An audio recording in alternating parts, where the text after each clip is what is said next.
Hormonal coordination बहुत आसान है, बस ध्यान से देखते जाओ।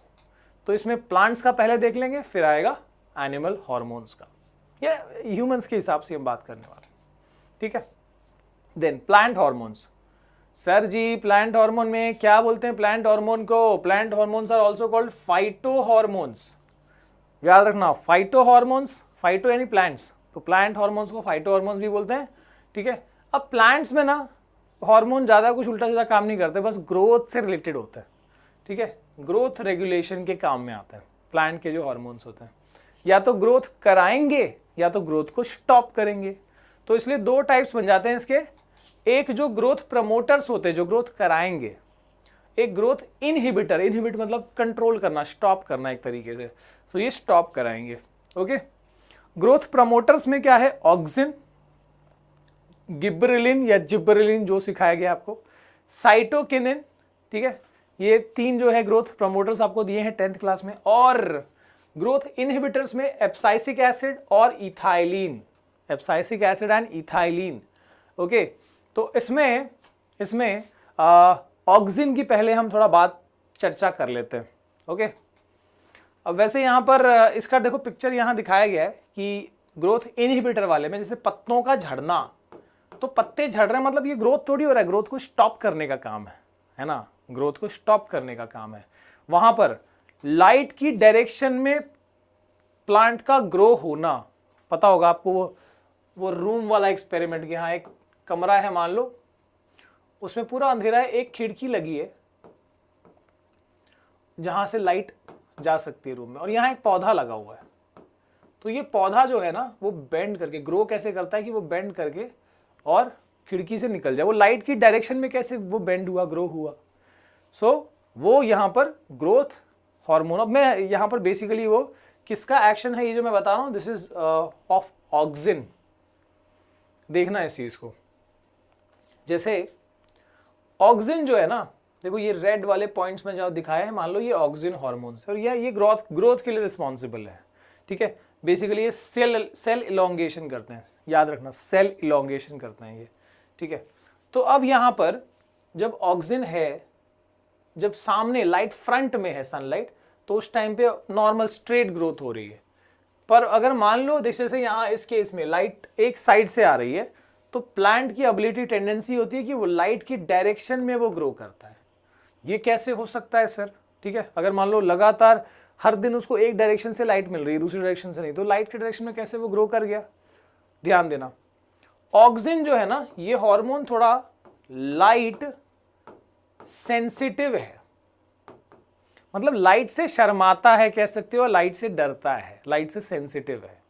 तो अब क्या होता है कि जहां पर समझो लाइट एक डायरेक्शन से आ रही है, तो वो हमेशा शेडी साइड में छिपेगा, लाइट से अपोजिट डायरेक्शन में भाग जाएगा। कौन? ऑक्सिन। तो ये हार्मोन मोस्टली देखो यहां पर अपोजिट साइड में चला गया, लाइट से अपोजिट डायरेक्शन में चला गया, ठीक है। तो अब मैं आपको बहुत इजीली बताता हूं, मान लो यहां पर लाइट आ रही इस डायरेक्शन में, ठीक है, एंड ये प्लांट का शूट टिप है, लाइट यहां से आ रही है, ऑक्सिन शर्माता है, लाइट सेंसिटिव है, तो वो अपोजिट साइड में छिप जाएगा यहां पर, इधर से इधर पे नहीं है, इधर है, क्योंकि लाइट यहां पर है, लाइट से छिपता है ये। अब क्या होगा कि ये हिस्सा जहां पर ऑक्सिन है ये ज्यादा ग्रो होगा, क्योंकि ये सेल इलोंगेशन के रिस्पॉन्सिबल है, तो यहाँ के सेल ज्यादा इलोंगेट होंगे। देखो ये वाला ज्यादा ग्रो हो रहा है, ये ग्रो नहीं हो पा रहा है, तो अब देखो ये कहाँ बेंड कर रहा है यार, लाइट की तरफ। मतलब बहुत ही कॉमन सेंस है, लाइट इधर है, ये प्लांट है, यहाँ पर ऑक्सिन है, तो ये वाला पार्ट ज्यादा ग्रो करेगा, सेल इलोंगेशन हुआ यहाँ पर, देखो कहाँ बेंड कर गया, टुवर्ड्स द लाइट, ठीक है। Very simple that is. So ये हो गया ऑक्सिन का। इसके बाद ये जो दूसरा है गिबरेलिन्स, ये क्या करता है? It stimulates stem elongation. याद रखना है गिबरेलिन से जुड़ा हुआ टर्म, स्टेम में इलोंगेशन करने का काम और लीफ पत्तों में एक्सपेंशन करने का काम ये मेनली गिबरेलिन का है, ठीक है। So it stimulates stem elongation and leaf expansion, तो ये भी ग्रोथ से रिलेटेड है, ग्रोथ प्रमोटर है। और इसके बाद हम बात करें अगर साइटोकिनिन की, तो इसमें दो शब्द है, साइटो और केनेसिस। साइटो का मतलब होता है सेल और केनेसिस का मतलब होता है डिवीजन।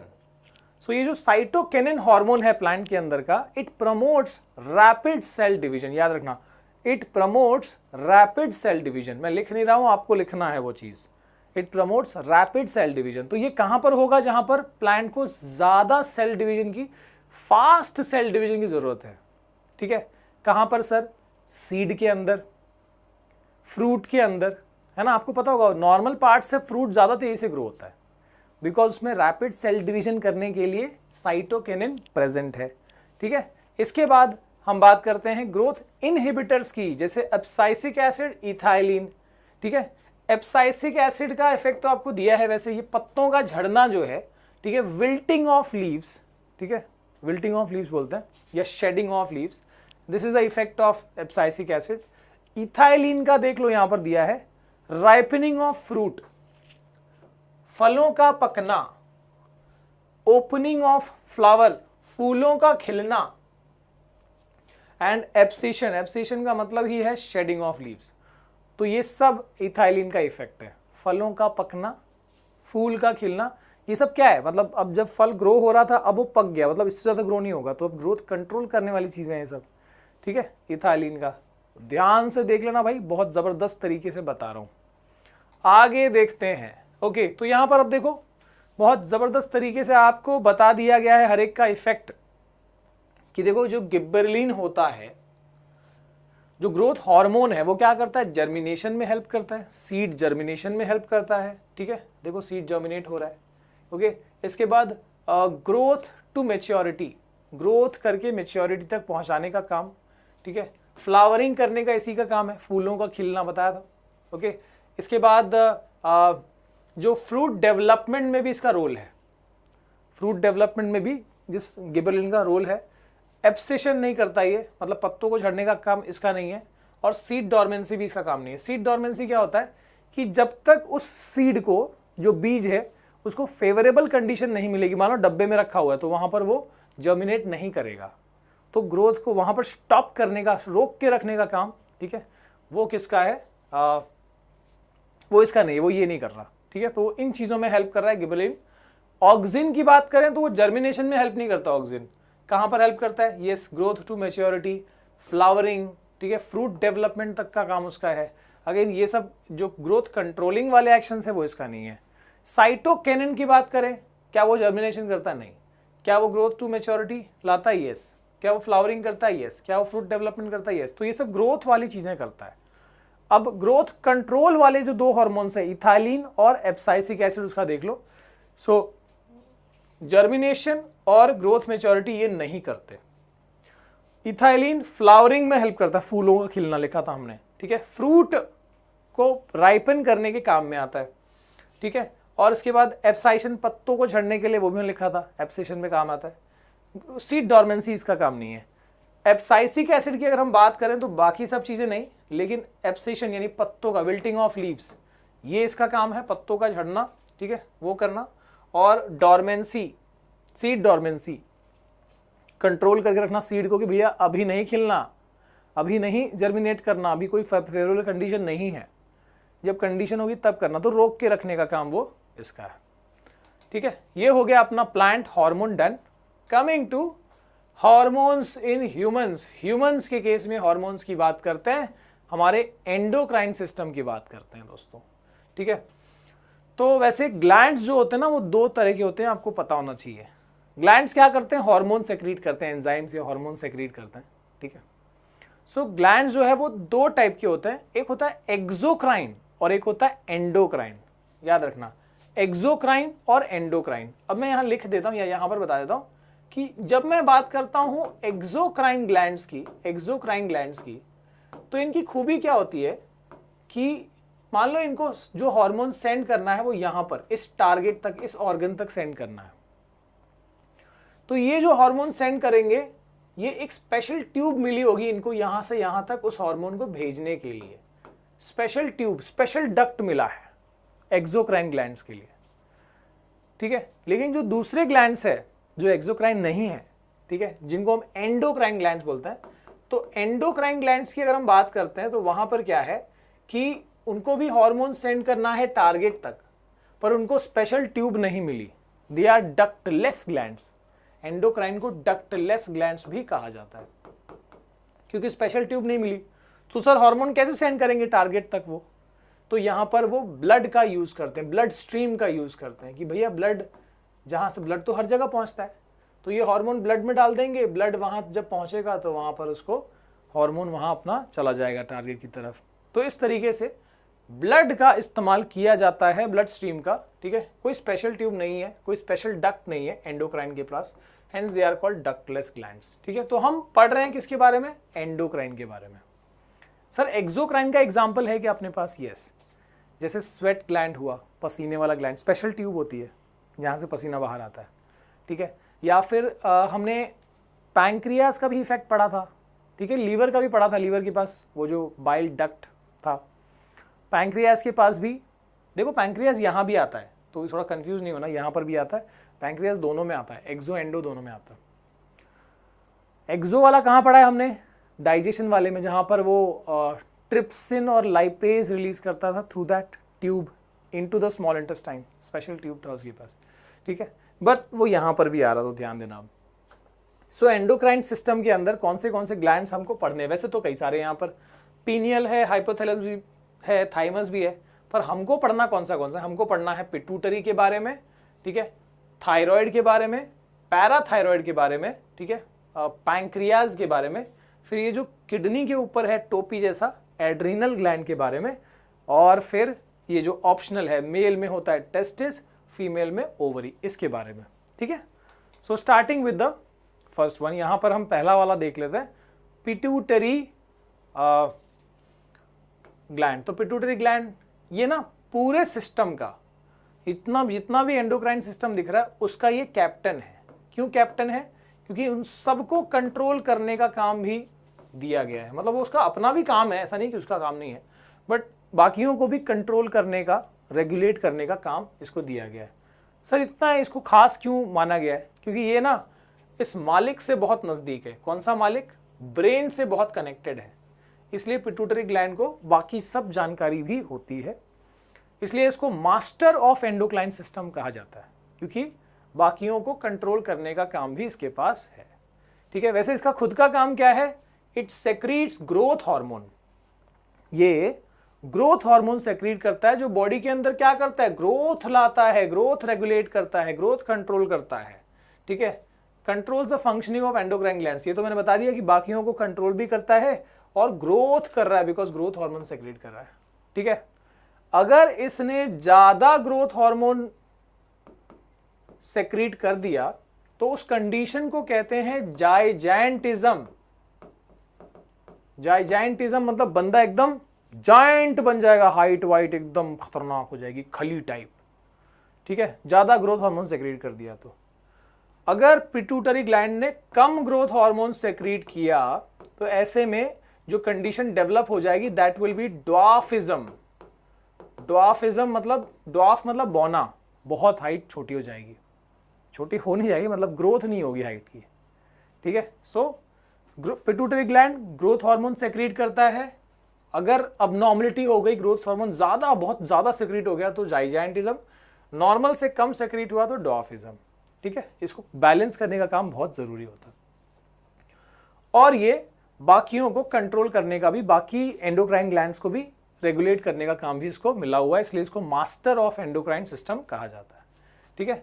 बात करते हैं अगला वाला, यानी थायराइड ग्लैंड की, जो हमारे गले की तरफ ये जो बो टाई शेप का, ऐसे शेप का है, ये थायराइड ग्लैंड है। और ये कौन सा हार्मोन सेक्रेट करता है? ये सेक्रेट करता है थायरॉक्सिन। सर थायरॉक्सिन का काम क्या है? Thyroxine controls the metabolism rate, ठीक है। मेटाबॉलिज्म रेट का मतलब क्या है कि हमारी बॉडी में जो हम खाना पीना खाते हैं, जो भी हम कार्बोहाइड्रेट, प्रोटीन, जो भी हमारी बॉडी में न्यूट्रिएंट्स जा रहे हैं, उससे हमको एनर्जी मिलती है, पर वो एनर्जी डिराइव करने के लिए जो हेल्प करने वाला फैक्टर है वो कौन है? वो थायरॉक्सिन है। It helps in that metabolism process, ठीक है। It also brings about balance growth, body के अंदर जो बैलेंस ग्रोथ करने का काम भी वो इसी का है। सर क्या इसमें कोई अबनॉर्मलिटी हो सकती है? बिल्कुल हो सकती है। ये जो थायरॉक्सिन सेक्रीट करता है ना, थायराइड जो थायरॉक्सिन सेक्रीट करता है ना, वो जिस फॉर्म में सेक्रीट करता है वो यूजेबल नहीं होता, ठीक है, वो यूजेबल फॉर्म नहीं होता, उसको ना कन्वर्ट करना होता है एक स्पेशल यूजेबल फॉर्म में। और वो कौन कर सकता है? वो कर सकता है हमारी बॉडी में एक जो हमको मिनरल मिलता है आयोडीन, जो हमको मेनली नमक से मिल जाता है या सी फूड से मिल जाता है। सो आयोडीन अगर बॉडी में नहीं गया, अगर बॉडी में आयोडीन नाम के मिनरल की डेफिशिएंसी हो गई, तब तो दिक्कत हो जाएगी सर, ठीक है। क्योंकि अगर आयोडीन की डेफिशिएंसी हो गई तो ये तो थायराइड ग्लैंड तो थायरोक्सिन सेक्रेट करता जाएगा, लेकिन वो यूज करने लायक नहीं रहेगा, तो वो जमा होते जाएगा वहां पर, ऐसी स्वेलिंग सी आ जाएगी, ठीक है। और उस कंडीशन को गॉइटर कहते हैं। ये अडल्ट्स में होता है, ये जो स्वेलिंग सी आ जाएगी, यहाँ थायराइड में थायरोक्सिन जो है वो निकलता जा रहा है लेकिन वो यूज नहीं हो पा रहा बिकॉज आयोडीन की डेफिशिएंसी है, ठीक है। तो वो कंडीशन को गॉइटर, घेगा कहते हैं, घेग यहाँ पर। फिर ऑपरेट करना होगा, बहुत प्रोसीजर उसमें, ठीक है। लेकिन बच्चों की केस में अगर मान लो छोटा बच्चा, उसमें आयोडीन की डेफिशिएंसी हो गई, तो उसमें क्योंकि ग्रोथ भी लाता है ये, तो बैलेंस ग्रोथ नहीं होगा और स्पेशली जो मेंटल ग्रोथ है वो नहीं हो पाएगा, ठीक है। तो वो बच्चा जो है मंद बुद्धि बन सकता है हमेशा के लिए। तो this is now very very important कि बॉडी के अंदर आयोडीन मिले ताकि ये थायरोक्सिन प्रॉपर यूजेबल फॉर्म में कन्वर्ट हो पाए और बॉडी में मेटाबॉलिज्म लाए, ठीक है। तो ये स्पेशली कमी किस में हो सकती है सर, क्या हमको हो सकती है? तो देख लो कि जो हमको नमक मिलता है उसमें तो आयोडीन की मात्रा होती है, लेकिन कौन सा नमक? जो सी सॉल्ट है, जो समुद्र से आया हुआ नमक है। लेकिन जो लोग भी काला नमक, सेंधा नमक, सिर्फ वही नमक कंज्यूम कर रहे हैं, पता है ना, काला नमक, सेंधा नमक, जो उपास वाला नमक होता है वो वाला, सिर्फ वही वाला नमक कंज्यूम कर रहे हैं, वो पहाड़ी नमक होता है, वो रॉक सॉल्ट होता है, उस नमक में आयोडीन की कमी रहती है, ठीक है। मतलब समझो उसमें आयोडीन ना के बराबर है। अब वो वाला नमक जब लगातार कंज्यूम करेंगे, नॉर्मल नमक नहीं मिल रहा, सी सॉल्ट नहीं मिल रहा, तो क्या होगा? तो बॉडी में आयोडीन की कमी हो जाएगी। सर कौन से लोग हैं जिनको ये हो सकता है? जो हिली एरियाज में रहते हैं और जो वहाँ के लोकल नमक ही खा रहे हैं, ठीक है। समझो हिमालयन रीजन में रह रहे हैं, जो वहीं के लोकल नमक को खा रहे हैं, रॉक सॉल्ट खा रहे हैं, तो उनको कमी हो सकती है। तो सरकार जो है ऐसे रीजन के लिए, वहाँ के लोगों के लिए इंजेक्शंस आयोडाइज्ड, ठीक है, जो मेडिसिन के इंजेक्शन जो है वो वहाँ पर इंजेक्ट कराई जाती है समय समय पर, ताकि आयोडीन की कमी ना हो, ठीक है। आगे देखते हैं, टॉकिंग अबाउट पैराथायरॉयड। पैराथायरॉयड जो है वो क्या करता है? ये एक हार्मोन रिलीज करता है, पैराथॉर्मोन, ठीक है। तो अब ये क्या काम है इसका? It controls the calcium balance of the body. Body में कैल्शियम बैलेंस को रेगुलेट करने का काम इस हार्मोन का है, ठीक है। अब इसके बाद बात करते हैं एड्रीनल ग्लैंड, जो किडनी के ऊपर जो ये टोपी जैसा है, एड्रीनल ग्लैंड, उसका काम क्या है? वो एक हार्मोन सेक्रेट करता है, एड्रीनलिन, ठीक है। उसको फ्राइट एंड फ्लाइट हार्मोन भी कहा जाता है। क्यों इसको फ्राइट एंड फ्लाइट हार्मोन भी कहा जाता है? क्योंकि ये बॉडी को इमरजेंसी सिचुएशन के लिए प्रिपेयर करता है। मान लो कि हमारे पीछे एक खतरनाक सा शेर पड़ गया, सर ना हो तो ही सही है, और फिर हम जो तेजी से भागे हैं, बॉडी के अंदर जो हलचल हो गई है, जो एनर्जी की जो वर्षा हुई है, मतलब इतना तेज हम जिंदगी में कभी नहीं भागे होंगे जो उस टाइम पे भागे इमरजेंसी के टाइम पे, ठीक है। तो वो जो सिचुएशन है, ठीक है, उसमें हमारा एनर्जी ज़्यादा कैसे प्रोड्यूस हुआ? क्योंकि यहाँ पर एड्रीनलिन सेक्रेट हुआ, जिसने क्या किया? हमारे रेस्पिरेशन को तेज कर दिया, हमारे ब्रीथिंग रेट को तेज कर दिया, हमारे सारे प्रोसेस को तेज कर दिया, जिससे क्या होगा? एनर्जी ज़्यादा प्रोड्यूस होगा, पसीना भी ज़्यादा आएगा, है ना, और ब्रीथिंग भी ऊपर नीचे, सांस एकदम तेज हो गई, जिससे ज़्यादा बॉडी एनर्जी प्रोड्यूस कर पाए और उस इमरजेंसी सिचुएशन से हम बाहर निकल पाए, ठीक है। या मान लो हम बहुत डर चुके हैं, मतलब ये वाली सिचुएशन, या मान लो बहुत गुस्सा आ गया, एक्सट्रीम एंगर, तो वैसे सब सिचुएशन में, ठीक है, इसलिए इसको फ्राइट एंड फ्लाइट हार्मोन कहा जाता है। या तो डरो, भागो, ठीक है, लड़ो, जो भी है उसको हम ये हार्मोन होता है वो, ओके, जो एड्रिनल ग्लैंड से निकला हुआ है। Then coming to pancreas. अब पैंक्रियाज जो है वो कौन सा हार्मोन सेक्रेट करता है? इंसुलिन। एक्चुअली वो दो सेक्रेट करता है, इंसुलिन और ग्लूकेगॉन, ठीक है। इंसुलिन हार्मोन कब सेक्रेट होगा? ठीक है, जब बॉडी का ब्लड शुगर लेवल बढ़ चुका है, जब ब्लड शुगर लेवल नॉर्मल से ज्यादा हो गया है, ऐसे में इंसुलिन सेक्रेट करता है ये, जिससे क्या होगा कि ब्लड शुगर लेवल को फिर नॉर्मल कम करके नॉर्मल तक पहुंचाया जाएगा। अरे तू बहुत बढ़ रहा है, कम हो जा, इंसुलिन वो काम करेगा। लेकिन अगर बॉडी में ब्लड शुगर लेवल नॉर्मल से कम हो गया है, नीचे चला गया है, तो उसको बढ़ाने के लिए भी ये दूसरा हार्मोन सेक्रेट हुआ glucagon, which raises the blood sugar level to normal. ठीक है, इसके बाद में बात करते हैं टेस्टिस की। तो टेस्टिस का काम क्या है? ये एक हार्मोन सेक्रेट करता है टेस्टोस्टेरोन, जिसको मेल हार्मोन भी कहा जाता है ना। It controls growth and development of male reproductive system. Male के अंदर जो सेकेंडरी सेक्सुअल कैरेक्टर्स, जो भी चेंजेस मेल कैरेक्टर्स आएंगे, so that will be because of this hormone. ऐसे ही फीमेल्स के अंदर जो हार्मोन है, फीमेल हार्मोन एस्ट्रोजन और progesterone, it controls growth and development of female reproductive systems. ठीक है, इसके बारे में रिप्रोडक्शन में हम और भी चीजें पढ़ेंगे। ठीक है, बट ये हार्मोन्स का आप देख लो कि मेल्स में ये है और फीमेल्स में ये। Okay, then moving to feedback mechanism. What is feedback mechanism? ठीक है, थोड़ा देख लो। अब यहाँ बच्चों को काफी इस पार्ट में कंफ्यूजन रहता है, तो देख लेना आप ध्यान से। अब जैसे कि ना मैं आपको यहाँ पर बताता हूँ, feedback mechanism regulates the action of hormones. ठीक है, अब यहाँ पर एक छोटा सा एग्जांपल देखो, थोड़ा समझ में आएगा और फिर हम उसको कनेक्ट कर पाएंगे।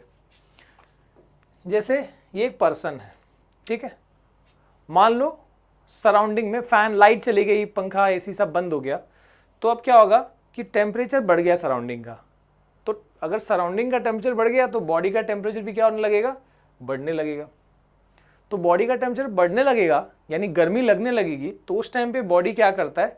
बॉडी एक मैकेनिज्म चलाता है जिससे बॉडी फिर से अपने पुराने सिस्टम में नॉर्मल में चला जाए। क्या है वो? गर्मी लगेगी तो क्या होता है हमको लगता है पसीना, स्वेट होता है। ठीक है, तो ये स्वेटिंग क्या है? बेसिकली ये कूलिंग मैकेनिज्म है हमारी बॉडी का। स्वेटिंग होगी, फिर इवेपोरेशन होगा, कूलिंग होगा, जिससे हमको ठंडा लगेगा।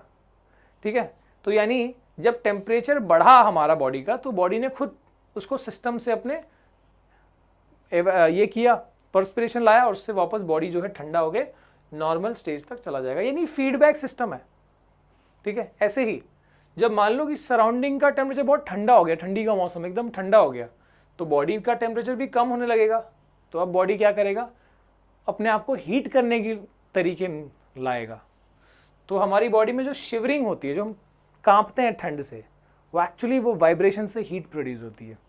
सो वो शिवरिंग करके फिर से बॉडी जो है अपने टेम्परेचर को बढ़ा रहा है ताकि फिर से वो नॉर्मल हो सके।